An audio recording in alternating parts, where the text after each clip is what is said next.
हाय नमस्ते। आप देख रहे हैं मसाला बैट्स। आज की ताज़ा तरीन खबरों में आपका स्वागत है।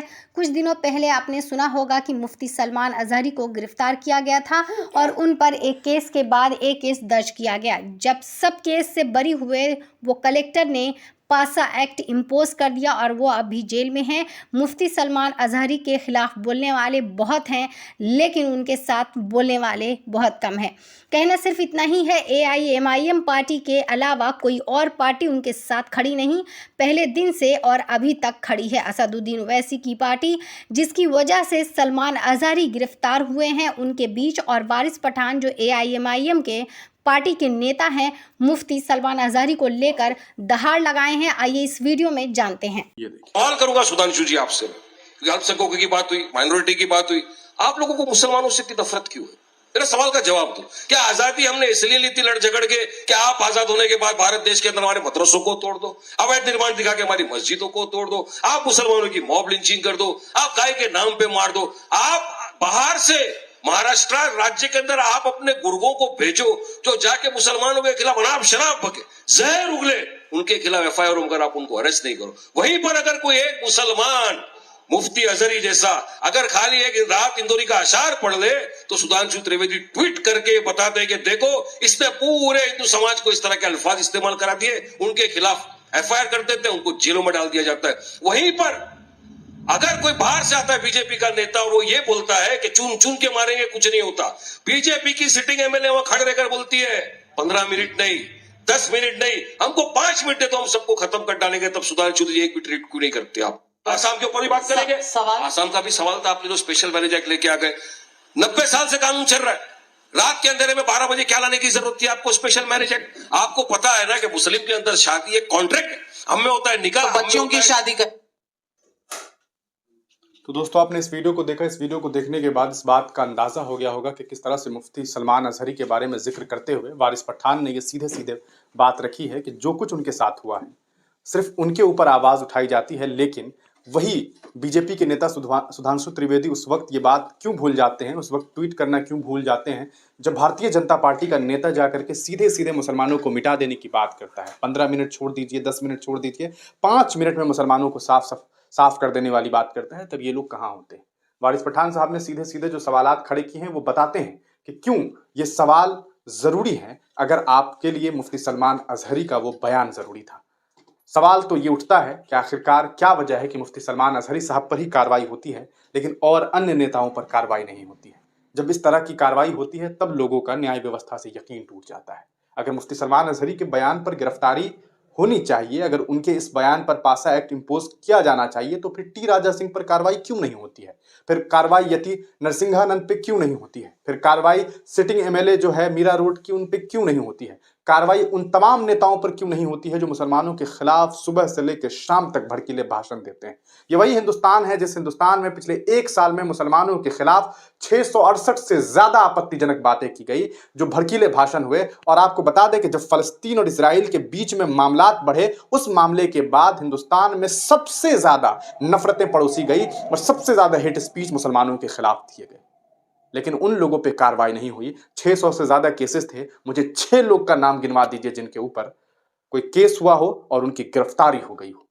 ऐसा जब नहीं होता है तब लोगों का न्याय व्यवस्था से भरोसा टूटता। आइए अब दूसरी खबर की जानिब चलते हैं। आप लोगों ने गोदी मीडिया का नाम बहुत सुना होगा, जो सरकार के गुण गाती है, 24/7 मशगूल रहती है उनके गुण गाने में। ऐसे ही TV एंकर पर रोक और जुर्माना लगाया गया है, इसलिए कि वो किसी एक कम्युनिटी को टारगेट करके जहर उगलने का काम कर रहे थे। आइए इस वीडियो में पूरी तफसील से समझते हैं। अभी फिलहाल ताज़ा खबर ये है कि जो न्यूज़ चैनल्स जो तमाम तरीके से पिछले 10 साल में ये जो नारा स्थापित कर रहे थे कि हिंदू खतरे में है और लव जिहाद, उसमें सबसे ज़्यादा मैं कहूँगी एक तरह से आग में चिंगारी डालने का काम कर रहे थे कि किस तरह से हिंदू औरतें, हिंदू महिलाएं, लड़कियां खतरे में हैं, उसको लेकर फाइन किया गया है, पनिश किया गया है।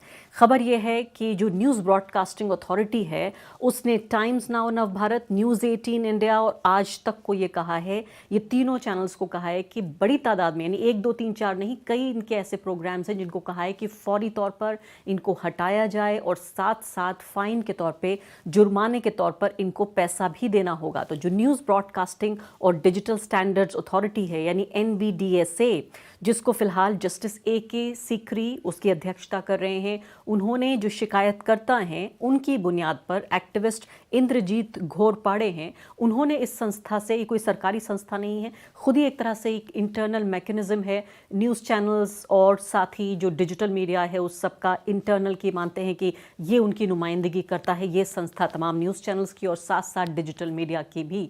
उन्होंने इनको फाइन किया है, जुर्माना लगाया है और बोला है कि इन तमाम प्रोग्राम्स को हटाया जाए फौरी।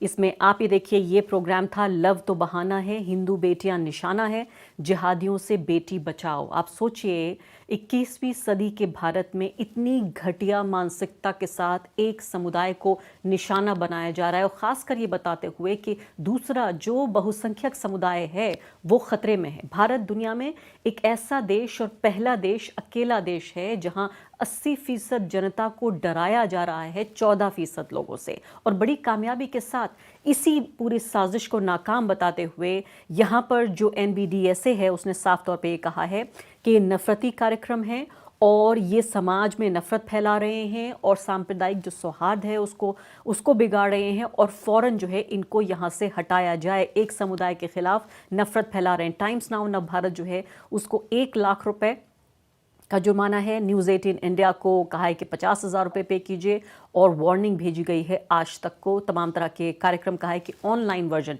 टीवी पे तो जाहिर है जो डैमेज होना था वो हो गया, लेकिन यूट्यूब पे ये कार्यक्रम पड़े होंगे जिनको और बड़ी तादाद में लोग लगातार देख रहे होंगे, क्योंकि लोगों के दिल और दिमाग में बाकायदा ये बात बिठा दी गई है कि एक समुदाय के जो पुरुष हैं वो दूसरे समुदाय की लड़कियों को प्यार के जाल में फंसाकर उनका धर्म परिवर्तन करना चाहते हैं। और आप यकीन जानिए कि इस वक्त भारत में करीब 1 दर्जन ऐसे राज्य हैं जिनमें एक तरह से या दूसरी तरह से उनका नाम ये हो ना हो, लेकिन लव जिहाद को लेकर कानून बन गया है। इसमें एक राज्य बीजेपी शासित दूसरे राज्य से प्रतिस्पर्धा कर रहा है कि कैसे 2 समुदाय के लोग नज़दीक ना आ जाएं, वो एक दूसरे के साथ शादी या प्रेम के बंधन में ना बन जाएं। उत्तराखंड ने तो कमाल कर दिया कि UCC यूनिफॉर्म सिविल कोड लाकर बाकायदा, यानी जो लिव इन, शादी तो भूल जाइए, अगर एक साथ रहना चाहते हैं लड़का और लड़की एक साथ जो बालिग हैं अपनी मर्जी से रह रहे हैं, उनके लिए भी लगभग ये नामुमकिन बना दिया है कि वो साथ में रह पाएँ। तरीका पूरा वही है। सबसे पहले जो पॉलिटिकल पार्टी है बीजेपी और RSS वो सामने रखते हैं इस डर के पूरे नारे को, टीवी चैनल उसे आगे बढ़ाता है, फिर उनकी जो राज्य सरकारें हैं जब माहौल पूरा तैयार हो जाता है, फल पूरा पक जाता है, तो वो पेड़ से उतार लेते हैं, उसको तोड़ लेते हैं। इस तरह के कानून बनाकर पूरा माहौल जिस तरह से बनाया गया है उसी को ये जो न्यूज़ ब्रॉडकास्टिंग अथॉरिटी जो है, news broadcasting and digital standards authority, इसने फ़िलहाल एक तरह से मैं कहूँगी, हालांकि मेरी नज़र में ये जो हज़ारों करोड़ के जो चैनल्स चलते हैं, करोड़ों रुपए के पैकेजेस इन न्यूज़ एंकर्स को दिए जाते हैं, इनके लिए तो कुछ भी नहीं है 1 लाख रुपए या 50,000 रुपये, लेकिन ये शर्मिंदगी, ये अपमान, ये ज़िल्लत तो कम से कम ये झेल रहे होंगे। ख़ासकर ये चेहरे आप अपनी स्क्रीन पर देखिए, इन 3 लोगों को खासकर ये कहा गया है 4 लोग जिनके बारे में ये बात हो रही है। तो आप ये देखिए कि हिमांशु दीक्षित नाम का ये व्यक्ति है, टाइम्स नाउ नव भारत का जो टाइम्स ग्रुप है, टाइम्स ऑफ इंडिया भी जिसका अखबार है, उसका ये व्यक्ति है जिसको इस अथॉरिटी ने कहा है कि उन्होंने मुस्लिम समुदाय को टारगेट किया है और जो इंटरफेथ रिलेशनशिप है, हर इंटरफेथ रिलेशनशिप लव जिहाद का नाम नहीं दिया जा सकता। अभी मैं आपको कुछ देर बाद ये भी बताऊंगी कि खुद भारत की सरकार, खुद गृह मंत्रालय ने कहा है कि लव जिहाद जैसी कोई चीज़ नहीं है, कोई ऐसा केस नहीं मिला है। खुद जो NIA है उसने बाकायदा तफ्तीश की, पूरा इन्वेस्टिगेशन किया और उसके बाद कुछ नहीं मिला। कुछ ही पलों में मैं आपको बताऊंगी, लेकिन आपको ये मैं बताने की कोशिश कर रही हूँ, बड़ी तस्वीर दिखाने की कि कैसे एक समुदाय के मन में डर बिठाकर, नफ़रत बिठाकर, एक असुरक्षा की भावना बिठाकर दूसरे समुदाय पे हमलावर होने, कानून के ज़रिए गैर कानूनी तरीके से अपने एक पड़ोसी को दूसरे पड़ोसी के ख़िलाफ़ खड़ा करने की जो पूरी साजिश है, ये वही TV चैनल्स कर रहे हैं। जितना भी जुर्माना लगा है वो कम है। ये जुर्माना अदा करने के बाद ये वही काम करेंगे या फिर ये भी हो सकता है इन्हें जुर्माना भरना ही ना पड़े, क्योंकि सरकार की ये गुण गाते हैं और तो सरकार भी इनका गुण गाती है। इस पर क्या कुछ आपकी राय है, कमेंट करके ज़रूर बताइएगा। वीडियो अच्छा लगे तो लाइक, शेयर, सब्सक्राइब, सपोर्ट ज़रूर करिएगा। इसी के साथ बने रहिए मसाला बैट्स पे अन्य खबरों के साथ। तब तक के लिए नमस्कार।